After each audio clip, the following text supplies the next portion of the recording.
Harga emas pecah rekod tertinggi lagi pada hari ini iaitu RM541 per gram. Tahun demi tahun harga emas membuktikan nilainya semakin naik. Dari RM200 naik kepada RM300, naik kepada RM400 dan hari ini dah cecah RM541 per gram. Pengalaman saya sendiri tuan-puan mula simpan emas pada tahun 2019 iaitu dengan harga RM260 lebih sahaja pada waktu itu.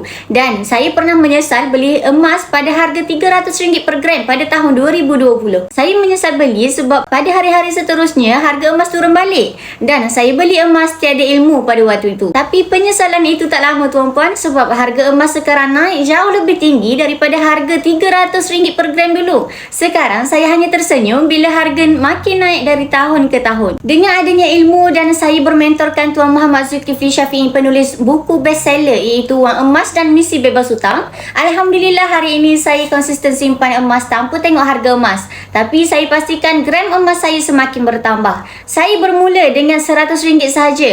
Ada bajet lebih, saya akan simpan lebih. Siapa yang konsisten kumpul sikit-sikit daripada dulu, sekarang sedang rasa hasilnya. Tuan-puan, emas bukan saja jadi pelindung inflasi, tapi juga aset sebenar yang bernilai di mana-mana. Sekarang saya dah rasai keuntungan simpanan emas dari tahun ke tahun. Jadi kepada tuan-puan yang dah bermula simpan emas, tahniah saya ucapkan. Teruskan konsisten hingga capai matlamat yang tuan-puan impikan dengan simpanan emas. Kepada yang belum bermula, jangan tunggu harga makin tinggi baru nak mula. Mula dari sekarang, walaupun 1 gram sebulan ataupun RM100 sebulan. Ingat, harga emas boleh berubah-ubah, tapi nilai emas kekal dan sentiasa bernilai.